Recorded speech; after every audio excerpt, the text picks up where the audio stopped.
ফার্স্টে কাঁঠাল দিয়ে শুরু করে দিলাম। আর আজকে কিন্তু আমি শৌখিনতাবশত আমার ঘরের জন্য কিছু জিনিসপত্র কিনবো, আমার বোনের জন্য কিছু কিনবো। তো এর আগেই কিন্তু আমরা মুন্সিগঞ্জের বিক্রমপুরের ঐতিহ্যবাহী আলু দিয়ে আলুর চিপস তৈরি করেছিলাম। তো সেই আলুর চিপসগুলো আজকে এখন ভেজে খাবো। আর এই তো আমি আলুর চিপস নিয়ে নিলাম ভাজার জন্য।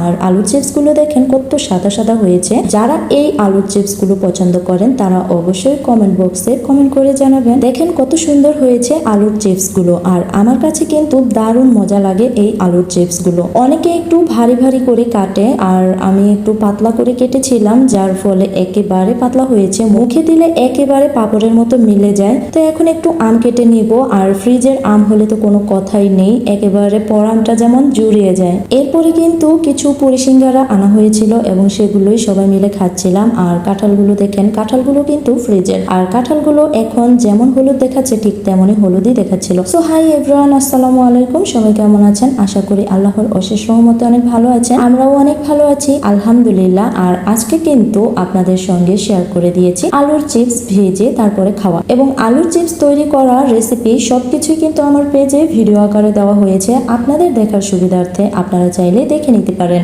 অনেকদিন যাবত ভাবছিলাম যে আলুর চিপস ভেজে খাবো, বাট মাঝে মাঝে একটু আলসেমি ধরে যায়, খেতে মন চাইলেও খাওয়া হয় না ভেজে খাওয়ার জন্য। তো আজকে আমরা ঘর ভর্তি মানুষ একসাথে হওয়াতেই আমরা আজকে ডিসিশন নিলাম আলুর চিপস ভেজে খাবো। আর অনেকগুলো আলুর চিপস কিন্তু ভেজেছি, ভিডিওতে যতগুলো দেখিয়েছি তার থেকেও বেশি। আর এই দেখেন ব্যাঙের কি অবস্থা, ব্যাঙটা কি কোনো কাজ করলো বলেন? বাচ্চাদের পড়ার টেবিলের চিপা চাপাতে এসে ঢুকে পড়েছে। যাই হোক, বাচ্চাদের সবাইকে মাদ্রাসায় দিয়ে দেওয়াতে এখন পড়ার টেবিলটা হয়ে গেছে কসমেটিকের টেবিল। তো এখানে ব্যাঙটা এসে গেছে একটু ফর্সা হওয়ার জন্য, এই আর কি। তারপরে আমরা চলে গেলাম সিপাহীপাড়া মার্কেটে। আর সিপাহীপাড়া সুপার শপেই আমি গেলাম। আর সিপাহীপাড়া সুপার শপে গেলাম, সেখান থেকে কিছু কাচের গ্লাস নিব।